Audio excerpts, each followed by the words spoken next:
and welcome to My India. I'm your host, Sarah Walsh.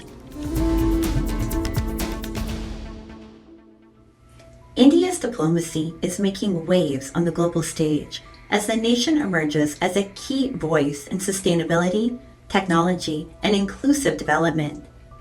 At the G20 summit in Johannesburg, Prime Minister Narendra Modi reinforced India's leadership, calling for collaborative solutions that uplift all nations. India's diplomacy is gaining global recognition as the country emerges as a key voice on sustainability, technology, and inclusive development.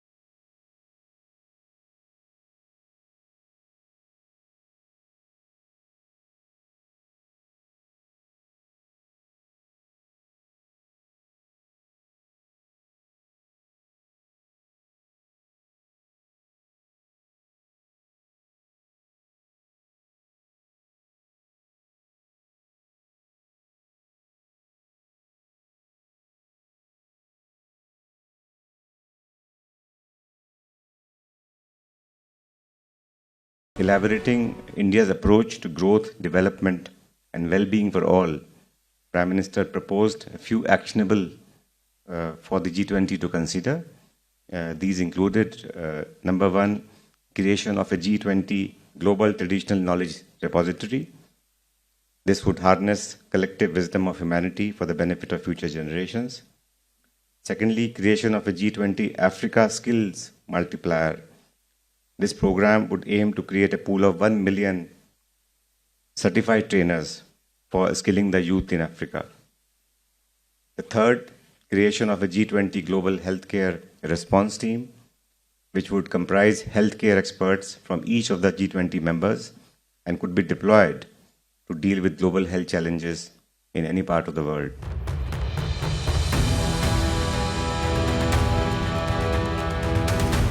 On the sidelines of the G20 summit, Prime Minister Modi held high-level meetings with leaders from countries including Canada and Italy. India and Italy unveiled a joint initiative to combat terrorist financing while exploring ways to strengthen trade, defense, and security partnerships. Prime Minister Modi also participated in the India-Brazil-South Africa (IBSA) leaders meeting, calling for urgent reforms in global governance, particularly within the UN Security Council. Additionally, he engaged with South African tech entrepreneurs, encouraging deeper collaboration with India in innovation and technology.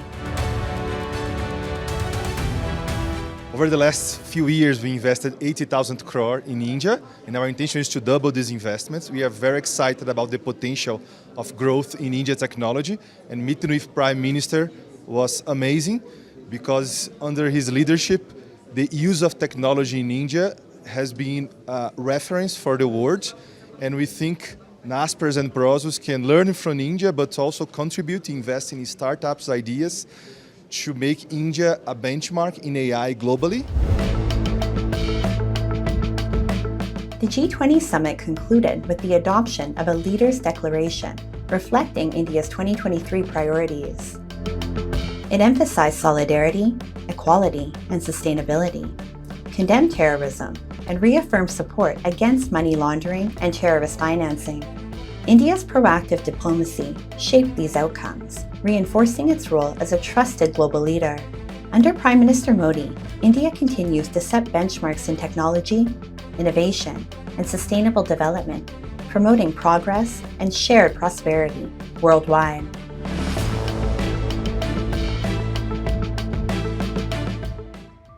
As part of its diplomatic and trade outreach, India recently hosted Afghanistan's Industry and Commerce Minister.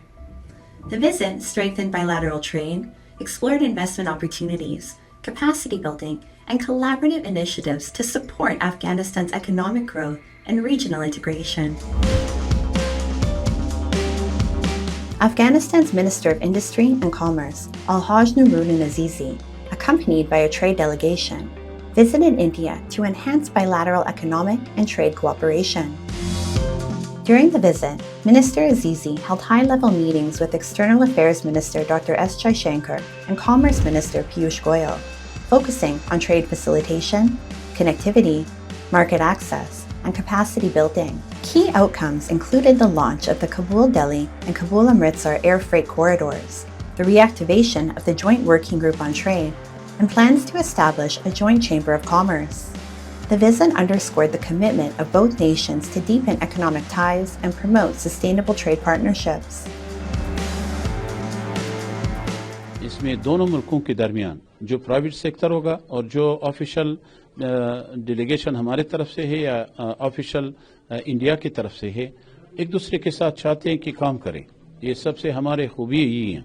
अगर हम किसी को और के साथ बात करेंगे तो वो यानी उसका मन होगा या नहीं होगा, लेकिन यहाँ के जो हमारे प्राइवेट सेक्टर था अफगानिस्तान में उसको इन्वेस्ट करने में पूरा दिल चाहते हैं। जो पहले भी अफगानिस्तान के साथ इन्होंने काम किए और अल्हम्दुलिल्लाह अफगानिस्तान में तो आपको पता है आजकल बहुत सारे मौके हैं कि अफगानिस्तान में काम करे, खूब कमाए और अपनी कंपनी को अफगानिस्तान में इस्टेब्लिश करें। अमन आया है अफगानिस्तान में।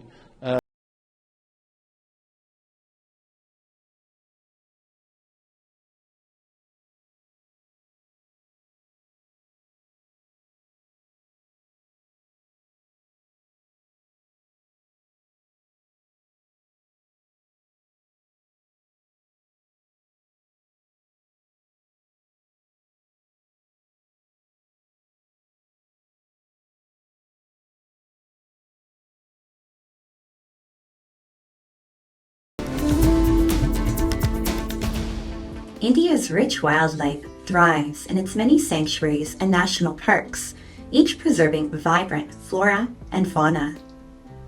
Today, we take you to Kuno National Park in Madhya Pradesh, India's first home to rehabilitated African cheetahs, where conservation meets adventure.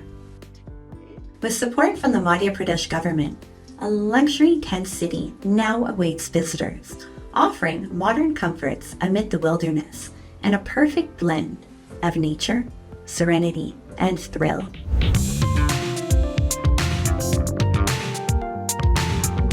Kuno National Park in Madhya Pradesh stretches across the stunning Vindhyan landscape with vast grasslands, dense forests, and calm riverbanks, an untouched wilderness now celebrated for India's reintroduced cheetahs. Here, the jungle safari is pure adrenaline. As open meadows blend into deep forests and the Aravalli ranges rise in the distance, catching a glimpse of cheetahs and other wildlife becomes a lifelong memory. Special safari zones guide visitors through this wild tapestry, with trained naturalists leading thrilling journeys in open jeeps. Kuno आपके लिए एक ऐसा अनुभव तैयार करता है जिसमें चीते, तेंदुए, भालू, तरह तरह के हिरण, उसके साथ में वन्य जीवन की एक ऐसी बहार है जिसमें आप एक बार प्रवेश करेंगे तो अपने साथ एक ऐसा अनुभव लेकर जाएंगे जो आपको जीवन भर याद रहेगा। It's a beautiful national park. It is not very commercialized and very green, just like other national parks. But what's unique about it is it's nascent and you don't find many people over here. There is a good river flowing. There are many cheetahs. There are leopards. And a lot of fauna over here. To elevate the visitor experience, the Madhya Pradesh Tourism Board has developed the Kuno Forest Retreat Resort Tent City, where luxury meets wilderness. These aren't ordinary tents, but mini resorts with king-size beds, air conditioning, attached bathrooms with round-the-clock hot water, and plush linen. Thoughtfully designed, they offer modern comfort while keeping guests intimately connected to Kuno's serene natural beauty. ये tent city की तरह हम इसको operate करते हैं और ये हमारी मध्य प्रदेश टूरिज़्म बोर्ड के साथ हमारा एक कोलैबोरेशन है जहाँ पे नए डेस्टिनेशंस को डेवलपमेंट के लिए हम ऑपरेट करते हैं, नए नए जगह को आविष्कार करते हैं जैसे कूनो नेशनल पार्क में 2023 में चीते आए थे अफ्रीका से, तो उसके बाद हमने शुरू किया था इसका tent city. Kuno national reserve park में मैं विज़िट कर रही हूँ। पिछले 2 दिन से मैंने यहीं पे टेंट हाउस में स्टे किया हुआ है, तो मेरे लिए एकदम रिफ़्रेशिंग ये पूरा ट्रिप रहा है। बहुत ही बढ़िया मुझे यहाँ पे लगा। The tent city has it all: delicious food, a lively clubhouse, and fun indoor and outdoor games. For those seeking calm, guided yoga and meditation sessions offer perfect peace. After a thrilling safari, guests can unwind with a walk along the tranquil Kuno River or spend quiet moments by its banks. Nearby, the ecotourism spot Devko, with its natural waterfall and small Shiva temple, adds a touch of serenity and wonder to the trip. Kuno national park बनने से पहले ही कूनो के जंगल प्रसिद्ध रहे हैं। कूनो नदी के बीच में बहती है और कई सुंदर साइट रही हैं इसके आसपास। कूनो नेशनल पार्क बनने के बाद और अब चीता आने के बाद ये पूरे देश में चर्चा का विषय है। अब हमारी कोशिश है कि चीता देखने के अलावा भी लोग यहाँ बहुत कुछ देखें। यहाँ बहुत कुछ है चीता के अलावा भी। बहुत सुंदर, बहुत रमणीय स्थान है, क्योंकि देवखो में आके ऐसा लगता है जैसे धर्म और प्रकृति का एक अद्भुत संगम है। झरने के बीच में शिव जी की जो प्रतिमा है, शिव जी की जो पिंडी है, वो वाकई में काफ़ी आकर्षक भी है और हमें काफ़ी भक्ति से ओतप्रोत कर देती है।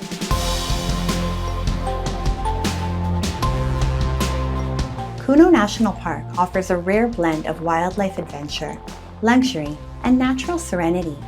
From thrilling cheetah safaris to tranquil riverside walks and ecotourism experiences, every visitor leaves with unforgettable memories, connecting deeply with India's rich biodiversity and pristine wilderness.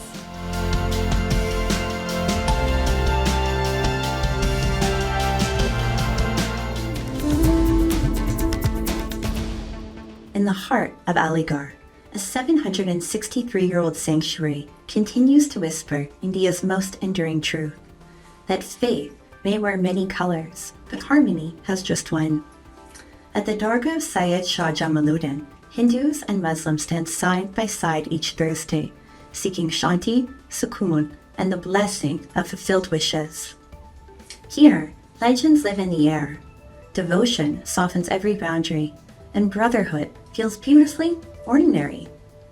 This ancient shrine doesn't just unite people, it keeps the soul of coexistence alive. In the busy lanes of Aligarh stands the 763-year-old Dargah of Syed Shah Jamaluddin, a place where faith does not divide but gently brings people together. Its age-old walls have witnessed everything from shifts in power to the rise of new emperors, from commoners to centuries of festivals. Yet, its tradition of harmony remains unchanged. People from diverse religions, Hindus, Muslims, Sikhs and Christians visit the Dargah in harmony and brotherhood, paying their sincere tribute to the resting Sufi saint.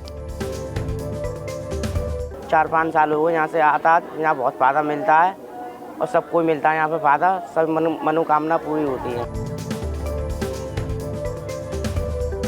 Every Thursday, the Dargah comes alive with the fragrance of incense, the rustle of chadars and the mingling voices of people from diverse faiths. The Dargah binds the community with a common thread of brotherhood, exemplifying that India's true beauty lies in its togetherness. क्या सभी धर्मों के लोग यहाँ आते हैं और अपनी अपनी ख्वाहिश और अपनी अपनी जो उनकी उम्मीदें होती हैं वो यहाँ पे एक दरख्वास्त की तरह लगाकर चले जाते हैं और ऊपर वाला जो भी उनको जिनको भी मानते हैं उससे भी दरख्वास्त लगाते हैं, फिर इनके ज़रिए दरख्वास्त लगाते हैं, तो वो ये पाते हैं कि कुछ दिन में उनकी जो है जल्दी से जल्दी पूरी हो जाती है मनोकामना। This ancient shrine doesn't just welcome people, it keeps the spirit of communal harmony alive, century after century.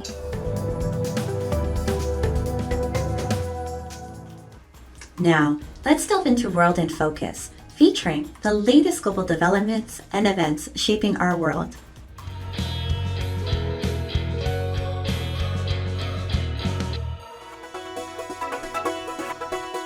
Models, musicians, TV personalities and athletes rubbed shoulders on the red carpet at the annual Fashion Awards at London's Royal Albert Hall. Lila Moss, Anita, Christel Stoss and Leah Williamson were some of the celebrities attending the event, which honors fashion industry leaders and young creative talent. The 2025 edition was hosted by actor Coleman Domingo and featured performances by Ray and Thames. During the glitzy gala, Italian fashion designer Brunello Cucinelli was honored with this year's Outstanding Achievement Award for his body of work. Jonathan Anderson, who made his debut at Dior this autumn, was named Designer of the Year. Givenchy's Sarah Burton picked up the British Women's Wear Designer of the Year award. Wales Bonner founder Grace Wales Bonner won the British Menswear Designer of the Year prize. Ahead of Monday's ceremony, Ano Kiai was announced as Model of the Year, with musician Little Sims winning the Cultural Innovator Award and stylist Sam Wolf revealed as the winner of the Pandora Style Moment of the Year. The award show is a fundraiser for the British Fashion Council Foundation, which focuses on supporting the growth and success of the British fashion industry through education, grants and mentoring.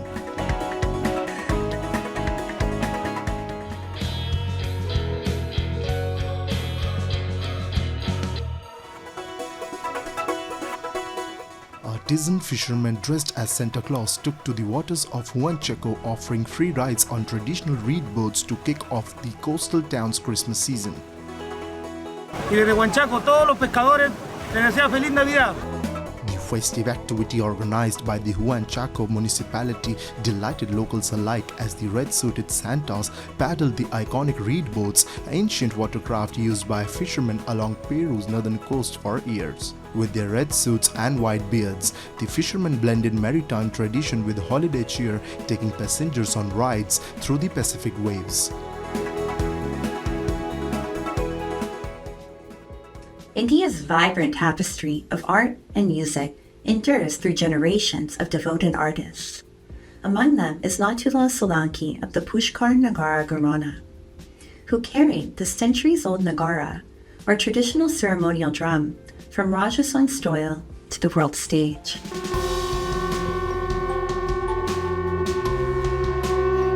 Rajasthan, a land of valor where the soil breathes art, the winds hum with culture, and every gathering echoes tradition.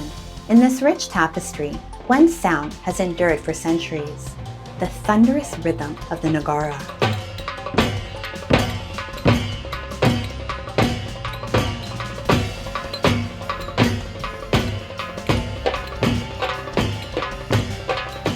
And the artist who carried this majestic kettle drum from local ritual to the world stage is Natullah Solanki of the Pushkar Nagara Gharana. Once central to temple rites, folk celebrations, and even the battlefield, the Nagara had begun to fade. Then, a 9-year-old boy chosen as his destiny. Backed by 13 generations, 54 years of discipline, and an unshakable resolve to revive and share its legacy with the world. लड़ाई करते थे, युद्ध करते थे, तब इस तरह का नगाड़ा एक्साइटेड उनको और एनर्जी के लिए उनको काम में लेते थे। उसके बाद में जो विजय होता वो महाराजा गाते बजाते अपने घर पे वापस आता और पूरी कहानी लिखता कि आज मैंने इस तारीख को इस नगाड़े के द्वारा इस महाराजा पर विजय प्राप्त करी।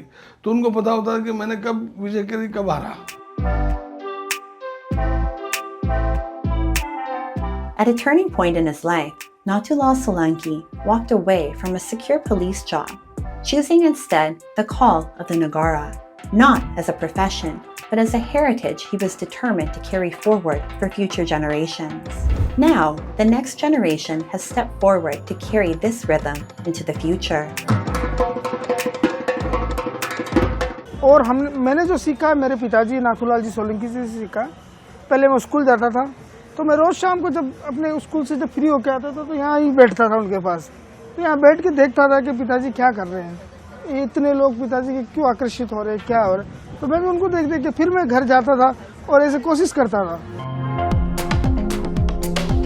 Since 1991, every evening at Pushkar's Gangaur Ghat, the sound of his Nagara has ruled across the lake. The meeting of water, faith, and rhythm creates a divine ambience that draws visitors from across India and the world. तो नाथ तुझे हमारे रोज़ दौड़ में बजाते थे, धीरे धीरे फिर पैठक आने लग गए, तो पैठक भी सीखने लग गए थे। फिर धीरे धीरे इनका ज़्यादा संगीत आगे चला, तो संगीत चलते चलते इनके विदेशों तक भी धुनी हो गई।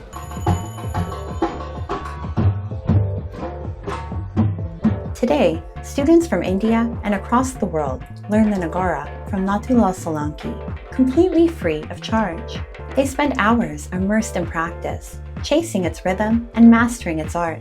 In doing so, he keeps both the tradition and its music alive for generations to come.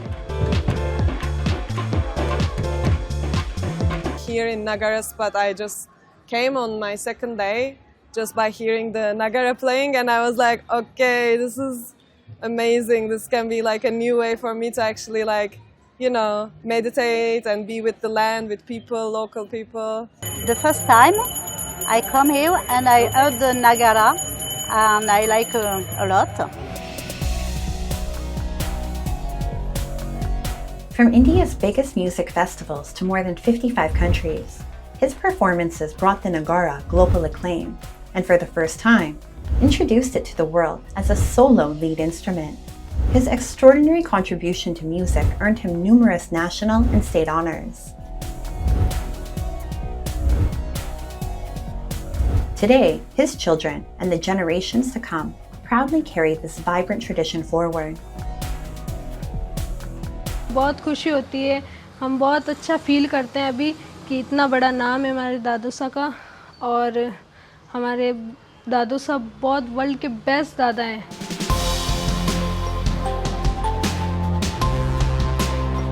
Natullah Solanki's journey proves that a single rhythm can cross borders, generations, and time, turning tradition into legacy, and legacy into a voice that echoes across the world.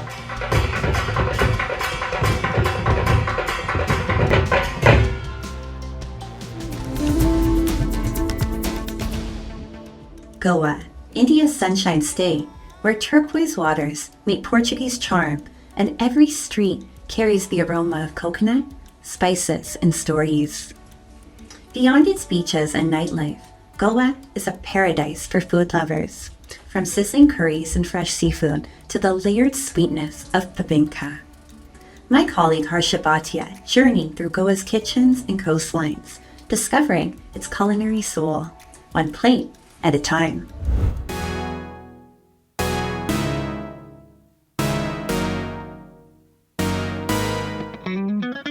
Well, as I walk through the colorful lanes of Panjim, every corner seems to hum with old Portuguese melodies, pastel houses, tiled roofs, and that unmistakable colonial charm that still defines Goa's soul.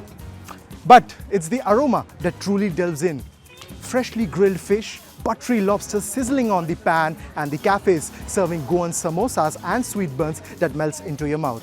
And of course, no Goan meal ends without the royal dessert, bebinka, rich, layered, and full of love. Here in Goa, food isn't just eaten, it's felt. Jeva goinche, moga aiche.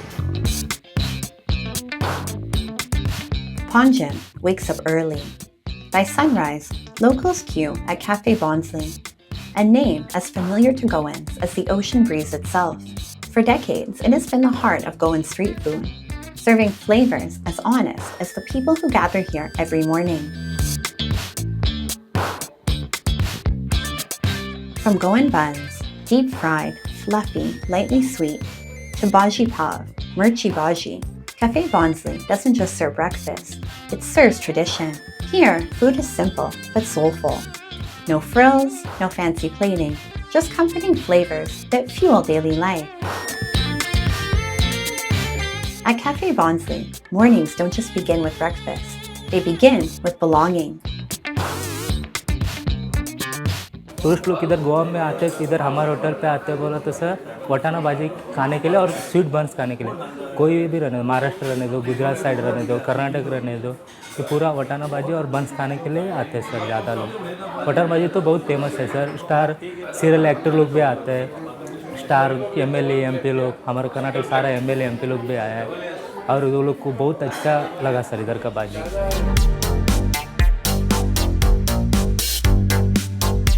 As the sun dips in tide shimmer, Goa's flavors move from street corners to riverside kitchens. The Fisherman's Wharf, one of the state's most beloved seafood destinations, brings the sea straight to the plate. Fresh catch arrives every day. Pomfret, kingfish, prawns, lobsters, cooked with age-old recipes passed down like heirlooms. From the iconic calamari fish, tangy and red with spice, to the juicy lobsters, stuffed with fiery masala. Every dish here tastes like salt, ocean wind, and legacy. Live music plays, waves brush the deck, and plates carry the scent of the sea.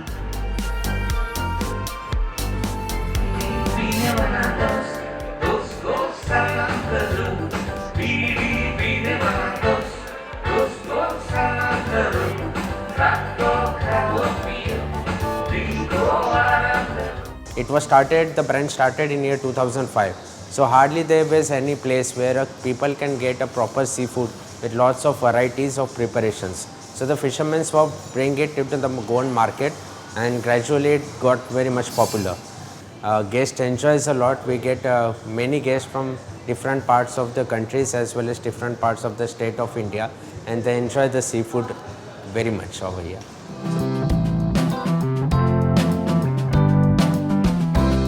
And finally, no Goan meal ends without something sweet, something layered, delicate, and rich with history.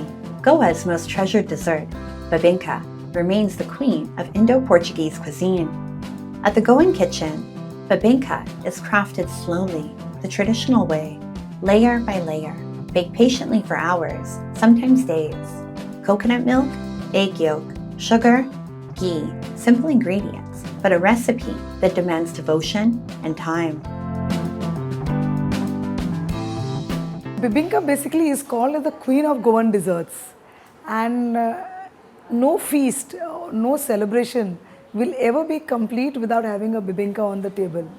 It's a 7-layered cake which is a delicacy by itself, which is made of coconut juice and eggs and butter or ghee and sugar.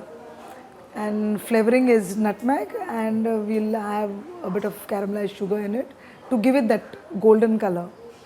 And bebinca is one of the best Goan desserts ever to taste. And bebinca somehow is famous all over the world as one of the best desserts that you can find in Goa.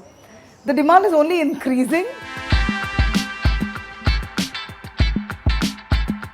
Just a few streets away stands a name synonymous with grandeur. Mr. Baker's 1922, a century-old legacy, famed not only for bebinca, but for its royal dessert collection. Here, dessert is not just food. It is art layered with heritage and elegance, plated like royalty.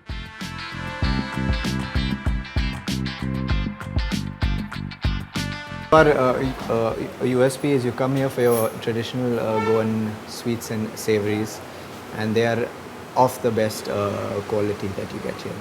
You know, it's so we're well known for our Goan desserts like bebinca, the queen of desserts. We do a special wood-fired bebinca here that gets exported all over the world, because a lot of Goans are all over the world, right? So when they go back, to wherever they live, they have to take like a wood-fired bebinca with them.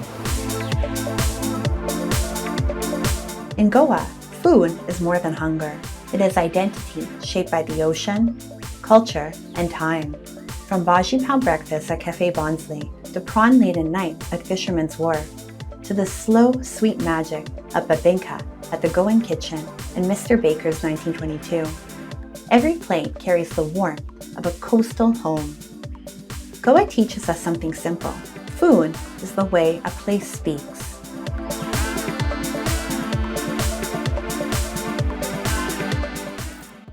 Goa isn't just about beaches and sunsets. It's a land where flavors carry history, culture, and memory. And that wraps up today's episode of My India. I'm your host, Sarah Walsh, and we'll see you next week at the same time. Goodbye and take care.